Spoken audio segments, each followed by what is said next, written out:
बिस्मिल्लाहिर्रहमानिर्रहीम। आज एक बार फिर बात करेंगे तुर्की में दाखिल होने के लिए क्या शराइत जारी की गई हैं, क्या नई हदायत जारी की हैं और क्या सफ़री गाइडलाइंस हैं जिनको मद्देनज़र रख कर आपने तुर्की का सफ़र करना है। और इस बात का भी फ़ैसला करना है कि क्या इस महीने में सफ़र करना ज़रूरी है या नहीं।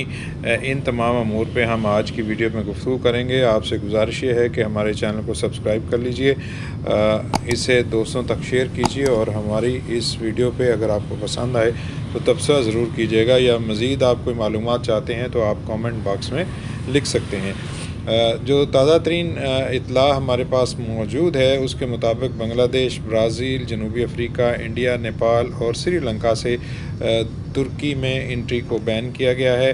पहले भी इन ममालिक की जानब से आने वाले मुसाफिर तुर्की में दाखिल नहीं हो सकते थे, ताहम जो ट्रांज़िट के मुसाफिर हैं जिन्होंने अगली फ़्लाइट लेनी है और वो तुर्की के अंदर दाखिल नहीं होना चाहते, उन लोगों को इजाज़त है कि वो तुर्की के लिए सफ़र करें और फिर अगली मंजिल की तरफ चले जाएं।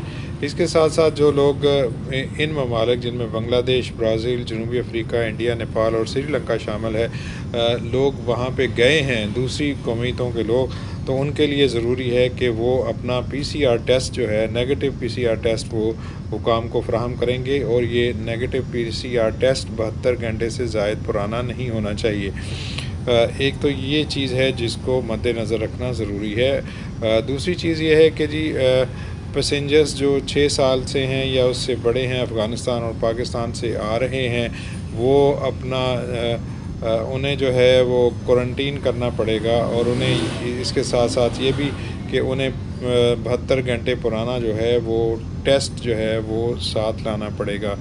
और ये इन लोगों के लिए जो क्वारंटीन की जो दिन मुकर्रर किए गए हैं वो 10 दिन मुकर्रर किए गए हैं। 7वें दिन उनका PCR टेस्ट लिया जाएगा और अगर PCR नेगेटिव आ जाता है उनका, तो उन्हें बिल्कुल जाने की इजाज़त दी जाएगी, उनकी मज़ीद क्वारंटीन को ख़त्म कर दिया जाएगा। और स्टूडेंट जो अफ़गानिस्तान और पाकिस्तान से आ रहे हैं, 1 सितंबर 2021 तक उन्हें कहा गया है कि वो अपना ID card, student ID card या अपना इनरोलमेंट का जो लेटर है, एक्सेप्टेंस का लेटर है, वो हुकाम को दिखाएंगे और वो जो है आ सकते हैं। और इन लोगों को जो स्टूडेंट्स हैं उन्हें कानूनी सुल्तान सुलेमान KYK डॉर्मेट्री में रखा जाएगा। इस्तांबुल में है और अंकारा में है तहसीन बेंगलोगलो KYK डॉर्मेट्री। स्टूडेंट्स को इन 2 डॉर्मेट्रीज़ में रखा जाएगा और उनके लिए होटल की करंटीन की शर्त को ख़त्म कर दिया गया है।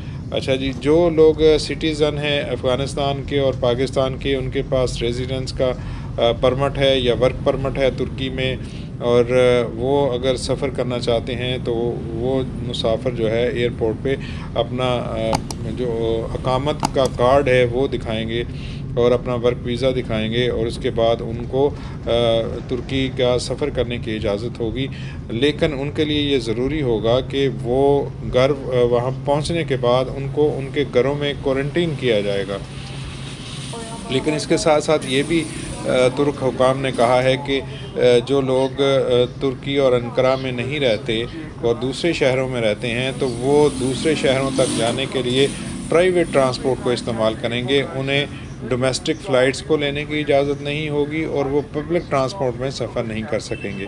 तो फिर आपको बता दें कि जो लोग रेजिडेंस परमिट रखते हैं तुर्की का या वर्क परमिट है उनके पास, तो वो बिल्कुल सफ़र कर सकते हैं, उनको उनके घरों में क्वारंटीन किया जाएगा। और जो लोग तुर्की और अंकारा से बाहर रहते हैं, दूसरे शहरों में रहते हैं, वो प्राइवेट गाड़ी के में सफ़र करेंगे। उन्हें ना जहाज़ इस्तेमाल करने की इजाज़त होगी, ना ही वो पब्लिक ट्रांसपोर्ट के ज़रिए सफ़र कर सकेंगे। तो ये थी कुछ चीज़ें जो हम आपके साथ शेयर करना चाह रहे थे। बड़ी अहम मालूमात हैं। इसके साथ साथ आइसोलेशन होटल मज़ीद उन्होंने बढ़ा दिए हैं और इन आइसोलेशन होटल में जाना होगा, लेकिन पैसे जो हैं वो तुर्की आने से पहले तमाम के तमाम अपने क्वारंटीन की पैसे 10 दिन के पाकिस्तान के लिए, और जो दूसरे ममालिक से आ रहे हैं उनके लिए 14 दिन के पैसे वो जो है ना एडवांस में जमा करवाना ज़रूरी है उन होटल्स के। और उसकी रसीद, अदायगी की रसीद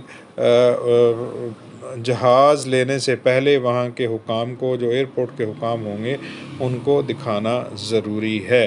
تو یہ ہیں وہ ریکوائرمنٹ جن کے تحت آپ نے ترکی کا سفر کرنا ہے، اور ان کو دیکھتے ہوئے آپ نے یہ فیصلہ کرنا ہے کہ کیا اس مہینے ترکی جانا ضروری ہے یا نہیں۔ تو یہ چونکہ گائیڈ لائنس 1 ستمبر تک ہیں، تو اب اگر کسی نے سفر کرنا ہے تو انہی گائیڈ لائن کے ساتھ سفر کرنا ہے۔ یہ تھی ہماری آج کی ویڈیو۔ امید کرتے ہیں کہ آپ کے تمام جو خدشات اور سوالات ہیں ان کا جواب ہم نے بحسن طریقے سے دینے کی کوشش کی ہے۔ تاہم اگر کوئی کوئری رہتی ہے، کوئی سوال رہتا ہے، تو آپ کامنٹ باکس میں ہم سے پوچھ سکتے ہیں۔ ہمارے ساتھ رہنے کا بہت بہت شکریہ۔